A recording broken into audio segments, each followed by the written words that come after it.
Minute académique étant passée, on va pouvoir commencer, si vous voulez bien. Bonsoir à tous. Au nom de l'Alliance française de Venise, je vous souhaite la bienvenue et vous remercie de votre présence et de votre soutien. Pour ceux d'entre vous qui ne sont pas encore membres de l'Alliance française, vous trouverez toutes les informations sur ce dépliant que vous pouvez récupérer à l'entrée. Je rappelle à nos amis italiens que l'Alliance française de Venise peut bénéficier du Cinque per Mille et vous remercie d'avance pour ce que vous ferez pour nous. Un grand merci également à Alberto Toscano d'avoir accepté notre invitation et d'avoir abandonné pour quelques heures, les studios de radio des radios françaises et les plateaux de télévision pour venir nous rencontrer ici. Et tout particulièrement à une époque où c'est difficile parce qu'on vit un moment qui est assez riche sur le plan diplomatique, de l'histoire diplomatique. Originaire de Novara, vous êtes installé à Paris depuis 1986. Vous êtes journaliste et à ce titre, je crois pouvoir dire que vous faites partie des quelques journalistes qui, loin des clichés, savent faire comprendre à nous Français toutes les subtilités de la vie politique italienne et tout cela avec humour.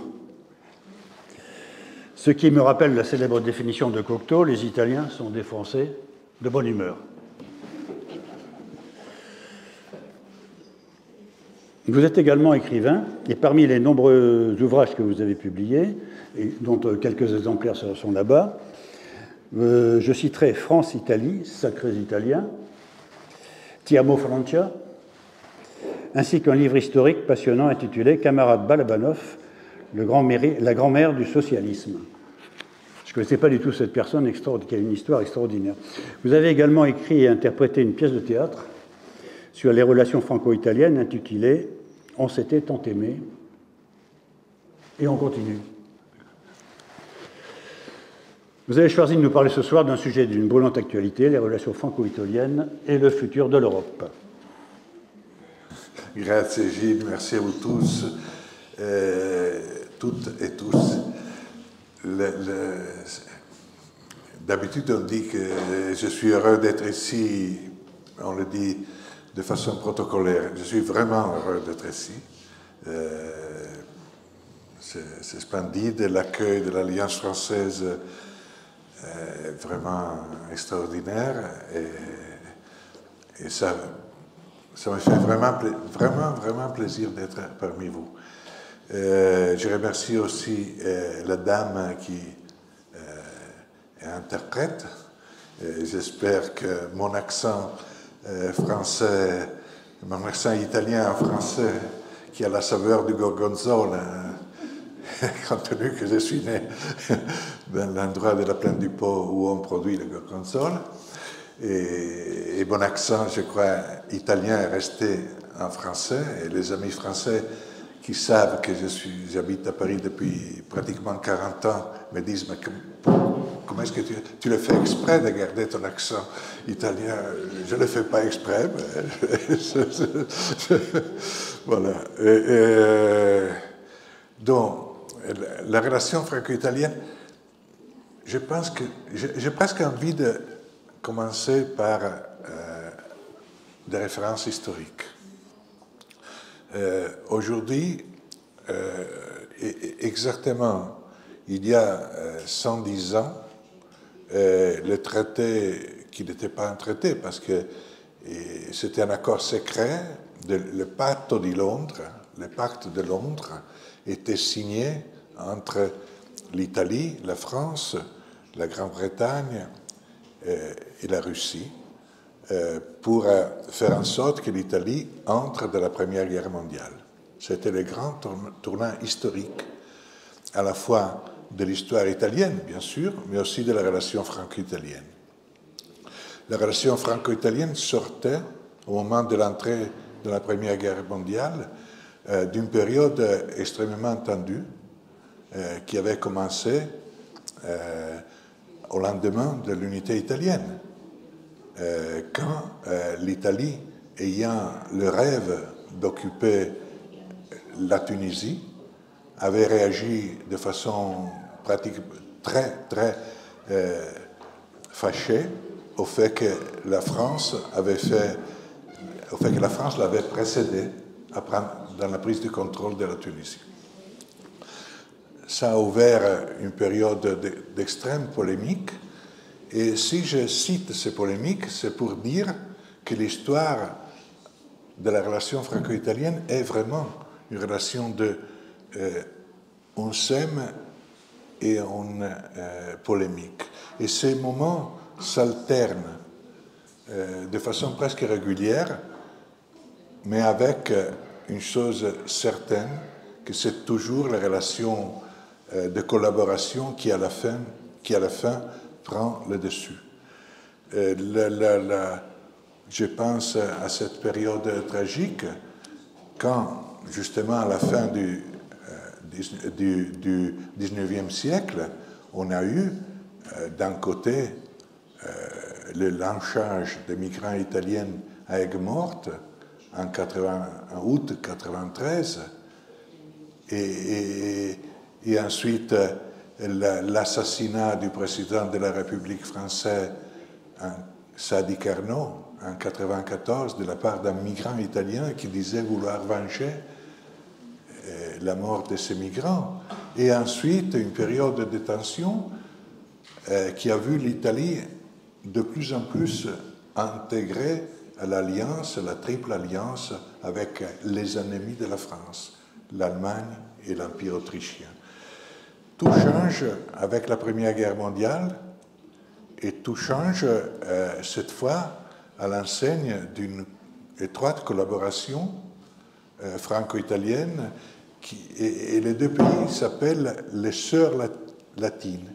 Et cette idée de la collaboration et de la relation privilégiée entre sœurs latines dure encore pendant plusieurs années, jusqu'à presque la Seconde Guerre mondiale, qui voit les deux pays de deux côtés différents de la barricade. C'est dire si notre histoire est une histoire de chaud et de froid, de douche écossaise, qui se répète parfois aussi après la Seconde Guerre mondiale, quand on est désormais alliés de façon stable et durable, mais malgré tout, il y a des moments de tension. Et malgré tout, les moments de tension se répètent de façon parfois inquiétante. Aujourd'hui, c'est le 30 avril. Le 30 avril, exactement il y a 50 ans, c'était la fin de la guerre du Vietnam. C'était le départ forcé des Américains de Saigon. C'était un tournant historique. Et c'est au moment de ce tournant historique que le président de la République française de l'époque, Valéry Giscard d'Estaing, décide de promouvoir un mécanisme de dialogue, de consultation entre les principaux pays industrialisés à économie libérale.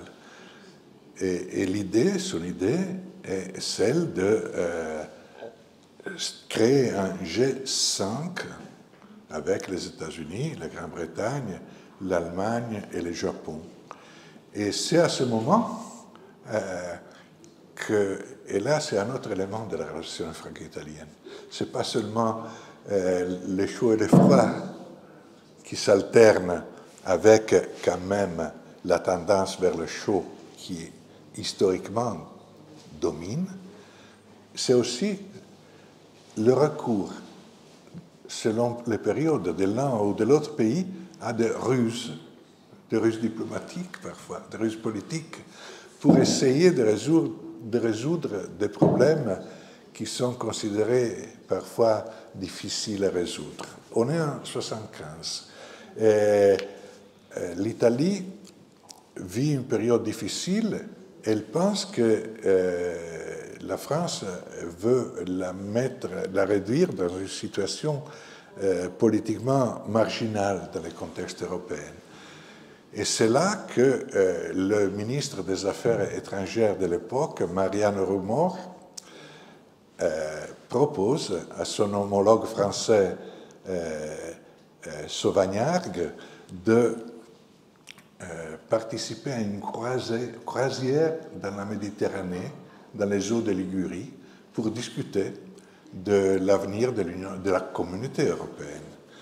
Et nous connaissons les détails de cette rencontre, de cette croisière dans la mer de Ligurie, grâce au témoignage d'un ambassadeur français, Claude Martin, qui dans ses mémoires raconte de comme Marianne Rumor a dit à son homologue français Sauvagnargues, mais écoutez, l'Italie, pendant ce semestre, second semestre de l'année 75, à la présidente tournante de la communauté européenne, vous ne pouvez pas faire une réunion du G5 sans l'Italie, parce que ça serait exclure la communauté européenne. Et le ministre des Affaires étrangères français dit « oui, vous avez raison ». Et tandis qu'il est rentré à Paris, il découvre que les Italiens avaient fait une communiqué de presse en disant que l'Italie aurait participé au futur sommet européen. C'est comme ça qu'il a rambouillé le premier sommet de la série qui serait devenu la série des G7, parce que l'année suivante, le Canada a été admis à ce sommet mondial. L'Italie est entrée dans celui qui aurait été être le G5 et qui est devenu le G6, et plus tard le G7, grâce à une ruse un peu à l'italienne. Comme quoi, dans cette relation franco-italienne, tout se mêle. Et je pense aussi à la phrase du général de Gaulle, prononcée quand, en 1965, a été en Italie, à Courmayeur, pour l'inauguration du tunnel du Mont Blanc. Et dans ce discours, il a parlé de cousine latine.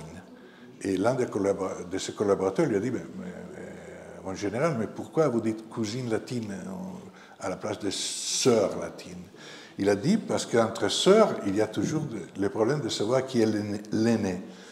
Et entre cousines, ce problème ne se pose pas. C'est une histoire très particulière, l'histoire de la relation franco-italienne, en même temps une histoire unique au monde. Parce que dans cette histoire où tout se mêle, il y a un élément qui pèse de façon prépondérante, qui rend cette relation unique. Et ce n'est pas seulement l'économie, la proximité géographique, la stratégie, le besoin d'être l'une d'accord avec l'autre dans le contexte européen. C'est le fait que 5-6 millions de Français ont du sang italien dans leurs veines. C'est le fait que l'immigration italienne en France a eu un poids absolument particulier. C'est le fait que les Italiens immigrés en France sont devenus un exemple unique et extraordinaire d'intégration. J'ai écrit ce livre Ti amo Francia, les Italiens qui ont fait la France, et j'ai passé des années à rechercher, à parler avec les personnes qui sont d'origine italienne. Et c'est inépuisable. On trouve une quantité, je le répète, inépuisable de récits et d'histoires personnelles. Et même si ces histoires ont été difficiles à l'origine, parce qu'il n'était pas simple de réaliser, d'avoir l'expérience de l'émigration. Mais dans la perspective historique, c'est le succès évident. Ces familles sont devenues le témoignage évident d'un succès. La première génération était d'ouvriers ou travaillaient dans les mines de Lorraine, par exemple. L'histoire de Villerue, ou encore aujourd'hui, il y a le festival du cinéma italien. Des familles qui s'appelaient Filippetti, et la troisième génération devient ministre de la Culture. Et des familles qui s'appelaient Platini, des familles tous de Villerue.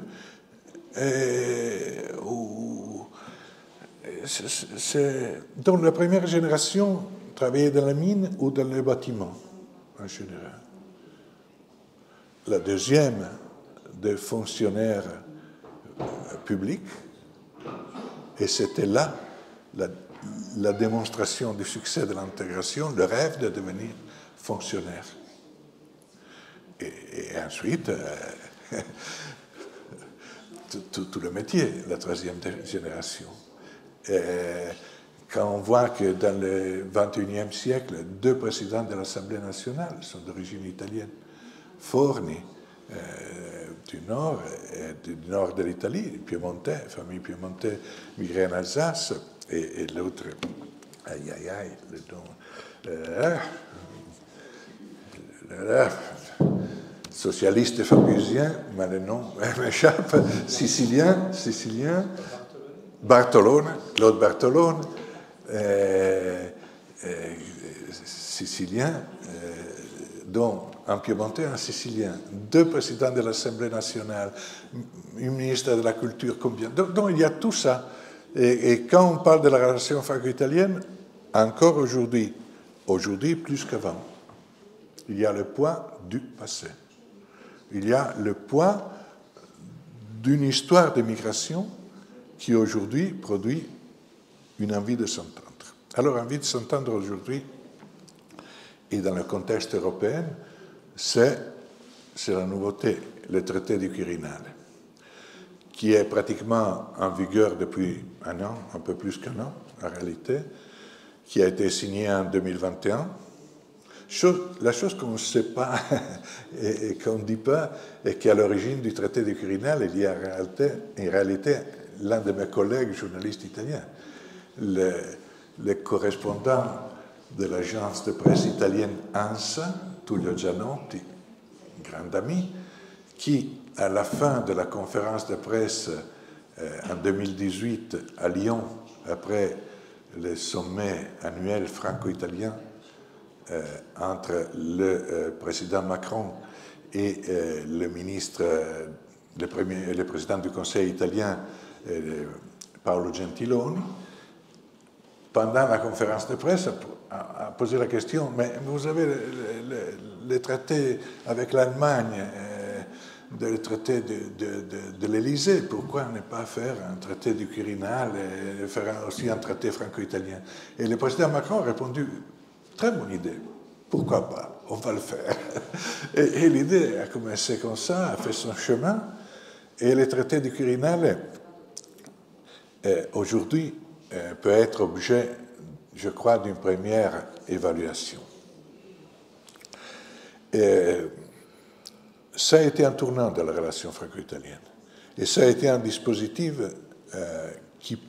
très prometteur. Encore faut-il remarquer qu'il y a 2 aspects. Le premier aspect est la collaboration entre administrations, par exemple sur le sujet des frontières, sur le sujet des transports, sur le sujet universitaire, les études, la collaboration dans le domaine de la culture, de l'énergie, tout ça.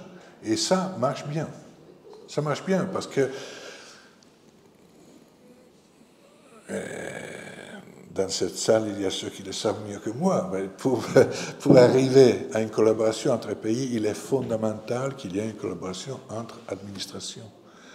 Le cadre et le succès du traité de l'Élysée, c'est aussi le fait qu'entre administrations allemandes et françaises, il y a un échange de fonctionnaires. Par exemple, des fonctionnaires français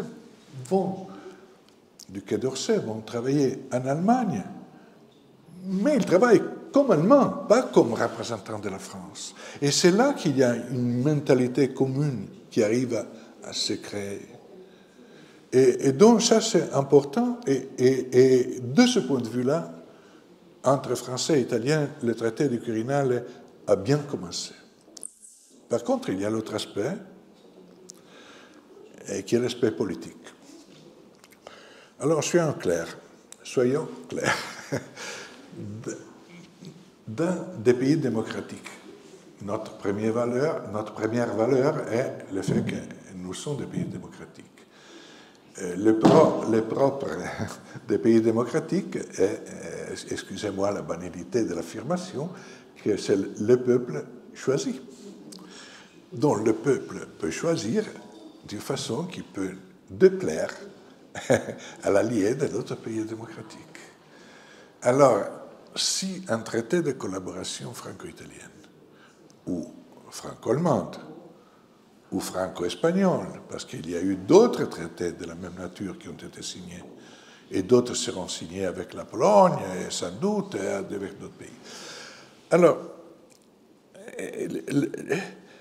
si ce traité fonctionne, il doit fonctionner aussi dans les périodes où il y a une différence politique entre les majorités au pouvoir dans les différents pays démocratiques. Et la chose que nous remarquons aujourd'hui est qu'il y a des moments de tension franco-italienne à cause de la différente nature des gouvernements, de la différente couleur politique des gouvernements. Je crois qu'il y a un processus de maturation qui doit... il ne s'agit pas, évidemment, de dire que une couleur est meilleure que l'autre. Mais nos pays sont nos pays indépendamment de ceux qui les gouvernent. Et c'est important d'arriver à dépasser le stade de la méfiance basée sur la base des raisons politiques, parce que sinon, c'est l'ensemble d'une Europe à 27 qui aura du mal à fonctionner. Ce qu'on a vu récemment, les défis récents pour l'Europe à 27, montrent le degré absolu que nous avons tous de collaborer les uns avec les autres. Le choc de Trump, le choc de la guerre en Ukraine, le choc d'un armistice possible en Ukraine qui laisserait l'Europe sur une position de spectatrice et pas de protagoniste de l'activité politique et diplomatique pour arriver à une paix, le choc de ce qui se passe au Moyen-Orient. Tout ce que nous avons vu pendant les dernières années nous impose de collaborer. Or, l'Europe que nous avons devant nous est une Europe à 27 où un problème de gouvernance se pose. Et à la base de la réforme très dure à réaliser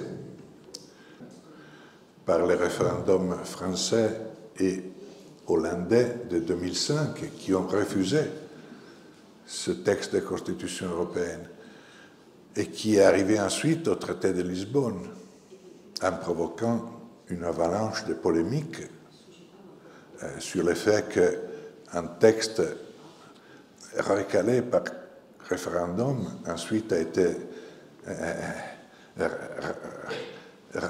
retrouvé et certains disent imposé par un autre chemin. Donc, toute cette période de la Constitution européenne visait à créer une Europe plus soudée avec des institutions plus stables. Parce que le passage entre 6 pays fondateurs et ensuite 28 et 27 posait des problèmes évidents de gouvernance. La conséquence est que malgré le traité de Lisbonne et malgré toutes les polémiques et la période extrêmement difficile à gérer de la gestation et de l'échec de la Constitution, du traité constitutionnel, aujourd'hui, on est à une Europe à 27 où le même problème de gouvernance se pose. Et il se pose dans un contexte international encore plus compliqué. Donc il faut sortir de là. Et on peut sortir de là seulement à travers une collaboration plus étroite entre les pays qui ont plus de poids dans cette Europe, dont en renforçant la relation franco-italienne, franco-allemande, italo-espagnole, franco-espagnole, enfin, France, Allemagne, Italie, Espagne et Pologne sont le cœur de cette nouvelle Europe. Et le rôle de la Pologne, d'ailleurs, est en train de se montrer jour après jour plus important. Pour arriver là, il faut qu'entre ces pays, les traités et les accords de collaboration fonctionnent à tous les niveaux, celui de l'administration, mais aussi celui du respect réciproque politique. Mon expérience personnelle est qu'on a encore beaucoup à faire pour arriver là. Parce que toutes les fois que je vous prie de croire que je n'ai aucune sympathie particulière pour la majorité politique actuelle de l'Italie. Mais le problème n'est pas de sympathie pour une majorité politique. Le problème est que notre collaboration doit dépasser les différences politiques. Sinon, si à chaque élection, à chaque alternance de gouvernement, il y a une impasse des relations internationales avec le pays voisin, nous, on ne pourra pas développer ce mécanisme de gouvernance européenne. Mon expérience personnelle, je vous disais, est celle que toutes les fois qu'en Italie, il y avait un changement de gouvernement mal vu par la France, il y a eu de la tension bilatérale. Et mon expérience personnelle est celle que chaque fois qu'en Italie, et en particulier une fois, qu'en Italie, il y a eu deux partis irresponsables qui ont gouverné ensemble, la Ligue et les 5 étoiles, en créant ce gouvernement de 2018, la réaction dans les relations avec la France a été catastrophique. Cette période de 2018-2019, à l'époque du premier gouvernement Conte, a vu, à cause de l'attitude italienne, je pense, quand même à cause de l'attitude italienne dans une première phase, a vu la relation franco-italienne arriver à un niveau de tension sans précédent dans l'époque récente, avec le retrait par consultation de l'ambassadeur français à Rome et avec le ministre italien Di Maio, vice-président du Conseil, qui allait, au mois de février 2019, rendre visite aux Gilets jaunes qui avaient comme slogan celui de se battre par tous les moyens et avec une virulence inouïe contre le président de la République et le gouvernement français. C'était une situation inconcevable et je crois qu'on doit réfléchir sur ces moments de tension, celui de 2018-2019 et celui de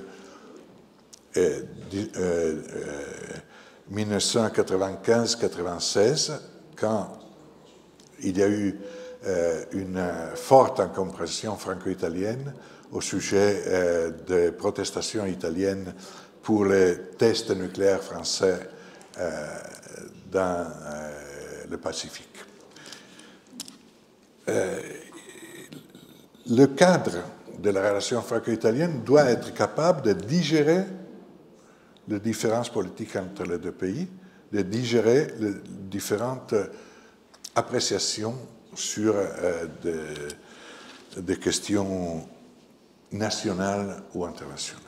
Là, c'est la leçon du passé. Alors, à partir de cette leçon du passé, il y a la réalité d'aujourd'hui. La réalité d'aujourd'hui, comme je disais tout à l'heure, est celle d'une Europe qui doit se mesurer avec une instabilité internationale extrêmement inquiétante. Avec la Russie, avec ce qui se passe au Moyen-Orient et avec les relations tendues avec l'actuelle administration américaine. Cette Europe a décidé de réagir avec un plan de réarmement qui est apparemment très intéressant et très prometteur, mais qui en réalité doit encore être défini. À la fois, il doit être défini parce qu'il y a une relation avec le Parlement européen qui, malgré le choix de la Commission européenne de contourner le Parlement européen, en réalité, il sera, tout ce programme devra passer par un débat bien plus précis de ce qu'on a vu jusque-là au Parlement européen. Mais aussi, c'est un projet à définir parce qu'on a du mal à comprendre l'utilisation de ce montant gigantesque de 800 milliards d'euros qui devrait être à la base le coffre-fort du futur plan de réarmement européen. Il est évident que la future Europe devra se poser d'une façon différente le problème de la défense. Une phrase qui est répétée dans toutes les conférences au sujet de la situation européenne, dont je le répète moi aussi encore une fois, dit que l'époque où nous, on faisait confiance à la Russie pour l'énergie, à la Chine comme client et fournisseur de produits industriels, que client de technologie et fournisseur de produits industriels, et aux États-Unis pour la défense, cette phase, cette période historique est finie. C'est évidemment, cette période historique est finie.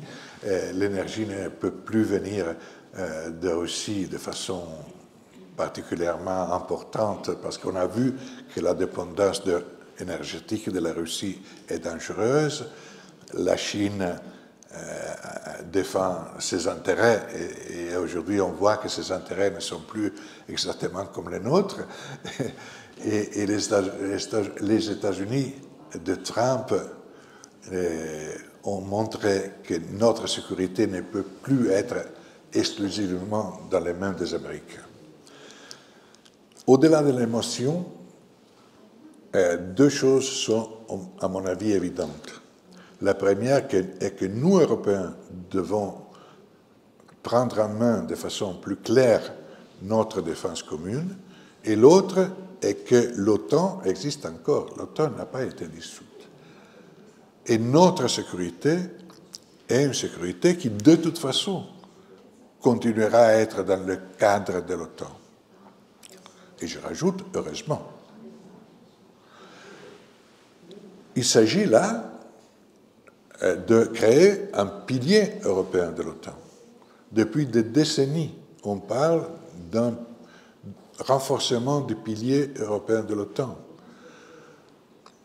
Tout le discours de la réorganisation de la défense européenne est comme un serpent de mer dans l'histoire de l'intégration européenne.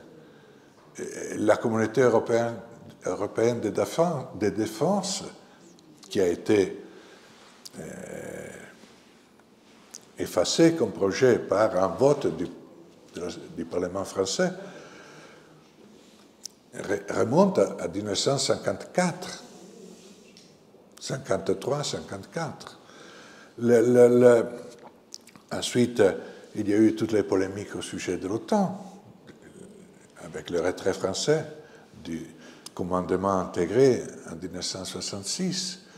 Il y a eu toutes les hypothèses à l'ombre des accords de Helsinki des années 70 sur le renforcement du pilier européen de l'OTAN. Et les Européens n'ont rien fait parce que c'était les Américains qui faisaient et qui payaient. Pourquoi on doit s'intéresser si les Américains garantissent notre sécurité? Pendant les années 80, on s'est posé les problèmes du renforcement stratégique de la communauté. Projet de réaliser une bombe qui aurait dû être employée sur les sols de l'Allemagne de l'Ouest en cas, une bombe qui aurait détruit tout être vivant en laissant les choses, les biens, sans trop endommager les biens. C'était un projet comme ça qui a été exclu, mais l'hypothèse d'une invasion soviétique en Allemagne était prise très, très au sérieux. Et toujours, en réalité, on a fait confiance, en fin de compte, aux Américains. Aujourd'hui, ce n'est plus possible. Les Américains sont toujours dans l'OTAN, mais les Américains ne garantissent plus notre sécurité. On doit assumer plus de responsabilités, nous, même si le cadre stratégique restera celui de l'OTAN. Et c'est là que l'Europe doit avoir un sens dans le secteur de la défense, même si le secteur de la défense n'a jamais été essentiel dans les projets de la construction européenne. Je me trouvais à Maastricht ce jour, ou plutôt cette nuit de décembre 1991, quand il y a eu le sommet qui a décidé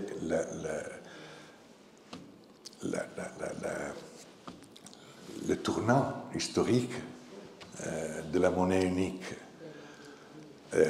Aujourd'hui, dans les livres d'histoire, on dit que le traité pour la monnaie unique a été signé à Maastricht en février 1992. Il a été signé par les ministres des Affaires étrangères en février 1992, mais la décision de la monnaie unique a été prise au Conseil européen qui a eu lieu en décembre 1991. Et ça a été un vrai Conseil européen où on a négocié vraiment. Les présidents, les chefs d'État et de gouvernement ont vraiment négocié parce que ce jour-là, les choses n'étaient pas claires d'avance, définies d'avance. Et à la fin de la dernière rencontre entre les chefs d'État et de gouvernement, le président, moi j'étais comme journaliste à l'intérieur des journalistes, au milieu des journalistes français. J'étais correspondant italien, mais j'étais au milieu des journalistes français, dans l'avion des journalistes français. Et juste avant qu'on aille à l'aéroport, c'était peut-être 2 heures la nuit, je ne me souviens pas, mais c'était très tard la nuit, le président Mitterrand a rencontré les journalistes qui suivaient les journalistes français, et je me souviens ces mots comme si c'était aujourd'hui. Il a dit « on aura une monnaie unique et, à terme, une politique étrangère et de défense commune. » On a vu la monnaie unique, on n'a pas vu la politique étrangère et de défense commune. C'est dire si, entre nos pays, trouver une façon de se mettre d'accord sur une politique de défense et politique étrangère est en réalité encore plus difficile que se mettre d'accord pour créer une monnaie unique. Parce que là, chacun a ses intérêts. Et évidemment, une politique de défense commune a comme condition celle qu'on a d'avoir une politique étrangère commune.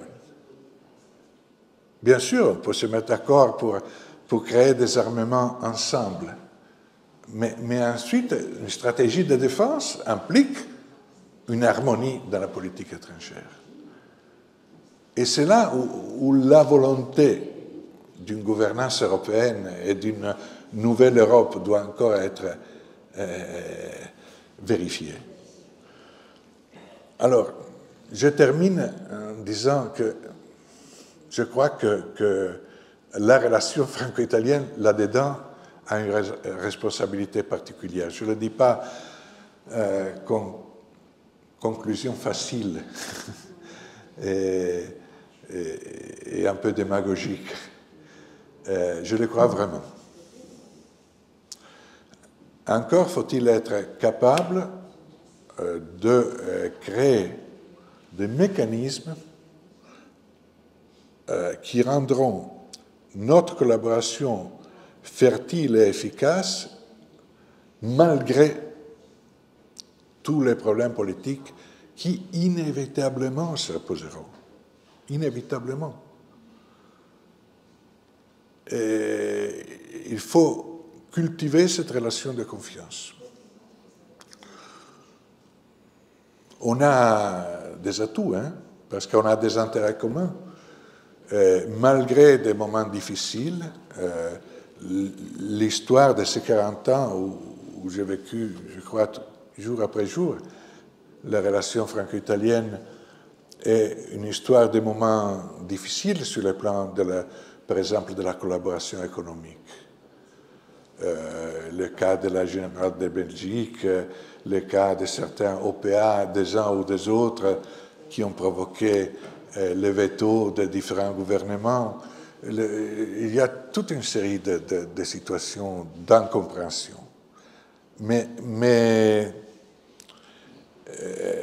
il faut regarder loin, il faut créer les conditions pour lesquelles il y aura un vrai dialogue entre les deux gouvernements, entre les deux parlements, entre les deux économies et vraiment entre les deux pays. Alors là, le traité du Quirinal est un pas en avant.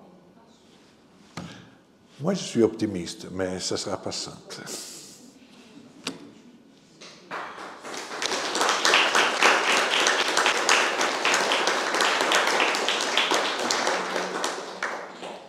Avez-vous des questions?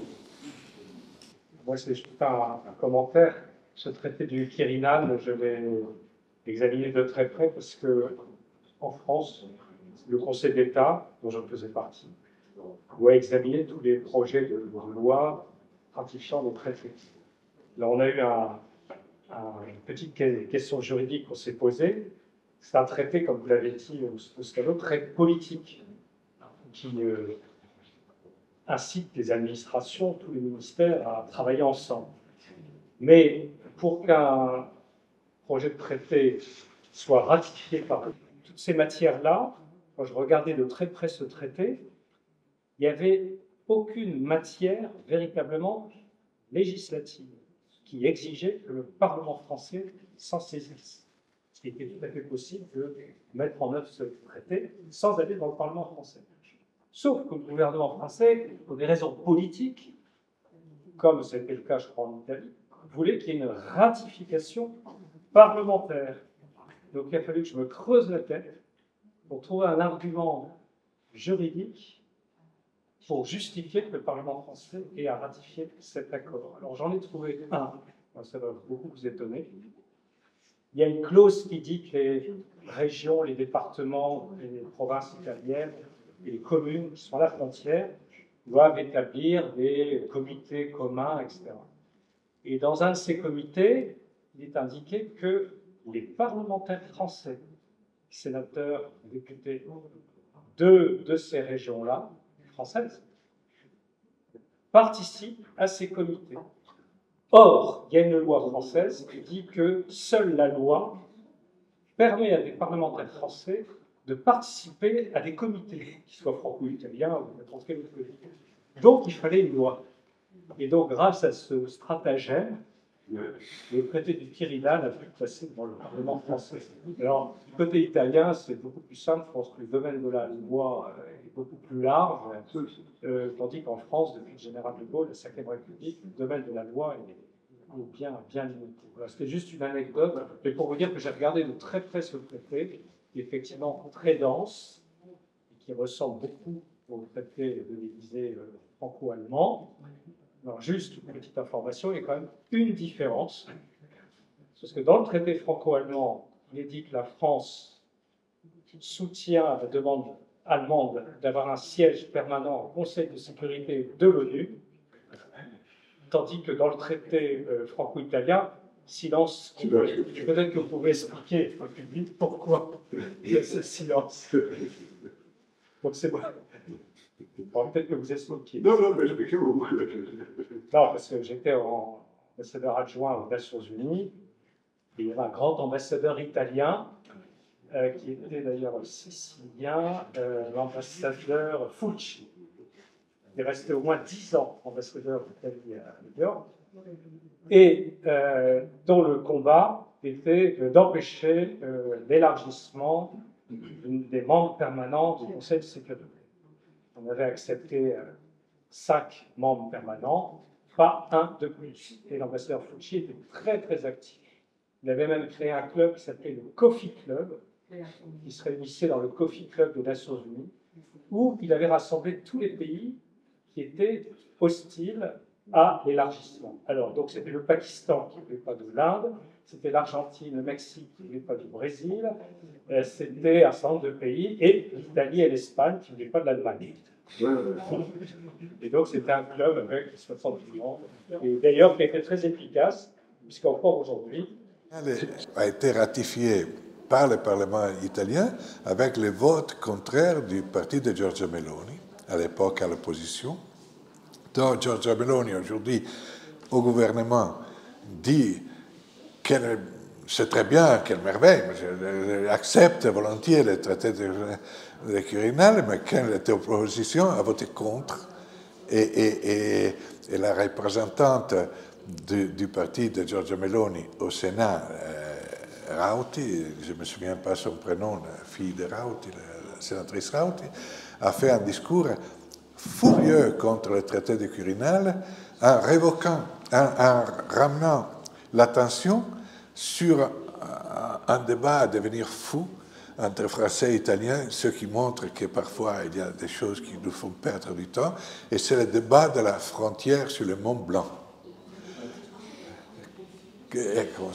Ça, vous savez mieux que moi qu'il y a une commission franco-italienne de diplomates qui parle éternellement de la frontière du Mont Blanc, on n'arrivera jamais à pour les Français, le Mont Blanc, le sommet du Mont Blanc. Et en France, pour les Italiens, le sommet du Mont Blanc est exactement sur le point de la frontière. Mais c'est inutile de perdre du temps. De toute façon, on ne peut pas y arriver, on ne peut pas y rester sur le sommet du Mont Blanc. Mais il y a cette éternelle discussion, et là, la sénatrice Rauti avait ressorti ce problème absolument inutile à traiter, qui est le problème du sommet du Mont Blanc, pour dire que les Français sont méchants et qu'il fallait voter contre la ratification du traité du Quirinal. Donc, parfois, des choses nous font perdre du temps, et à un moment où on devrait s'intéresser à des choses très sérieuses. Alors, merci à vous. On a eu la ratification du traité du Quirinal en France. Une question. Oui, j'aurais une question. Est-ce que vous n'avez pas l'impression que les relations franco-italiennes s'adoucissent quand les relations franco-allemandes se détendent? C'est-à-dire que dans le couple franco-allemand, qui n'a de nom qui n'est de couple que le nom, se découvre quelques problèmes, il y a un effet de balancier qui fait que la France se rapproche de l'Italie. Oui, vous avez raison, mais ça, c'est dans la vieille politique. Dans la vieille politique, on jouait au plus malin. L'Italie profitait d'une mésentente franco-allemande, la France s'est posée comme balancier au milieu de l'Europe. Dans la nouvelle politique, on a besoin les uns des autres, surtout entre ces 5 pays que j'ai dit, France, Allemagne, Italie, Espagne et Pologne.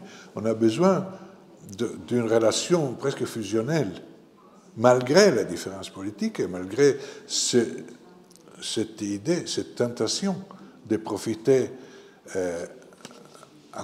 avec une vision à court terme des malentendus entre les autres.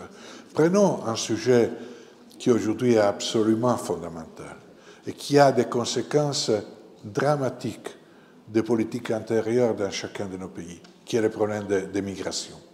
Malte, l'Espagne seront les seuls à gérer ce problème. Parce qu'une personne qui a traversé le Sahara, la Méditerranée, ne s'arrête pas à Ventimille. Cette personne trouvera une façon pour traverser. Il a passé un an dans l'esclavage en Libye, il a traversé le Sahara et il a peur d'un douanier français. Le problème est européen. Or, nous avons pris l'habitude de même faire une polémique vis-à-vis du voisin, et là, ça a été souvent une polémique française vis-à-vis de l'Italie, souvent, notamment dans la période du changement de majorité politique en Italie, septembre 2022, et l'Italie, à son tour, a eu des responsabilités. Pensons à ces 2 bateaux, l'Aquarius en 2018 et l'Ocean Viking en 2022. Dans les 2 cas, les Italiens ont eu le gouvernement italien. Dans le premier cas, le gouvernement Conte I, c'est-à-dire Ligue et 5 étoiles. Et dans l'autre cas, l'actuel gouvernement Meloni a eu le tort évident d'empêcher 2 bateaux de migrants d'arriver dans un port italien, bien sûr. Et ces 2 bateaux, après de grandes polémiques, ont pris le chemin de la France. Mais on ne peut pas imaginer que tous les bateaux de migrants doivent forcément arriver ou à Malte ou en Italie. Malte ne les laisse plus arriver, donc doit arriver en Italie.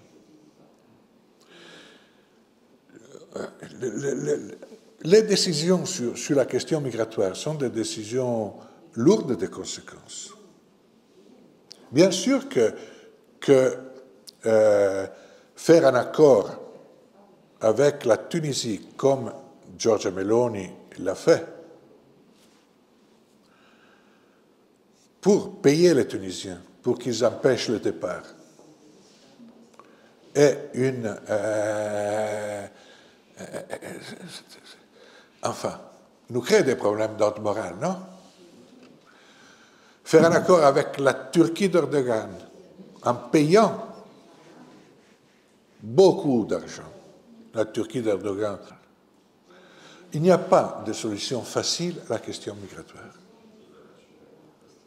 Il n'y a pas de solution facile. Parce qu'il y a un point de la question migratoire qui est dramatique. Et on ne peut pas s'en sortir facilement en disant c'est la responsabilité du voisin. Et ce point est hyper simple. Hyper simple.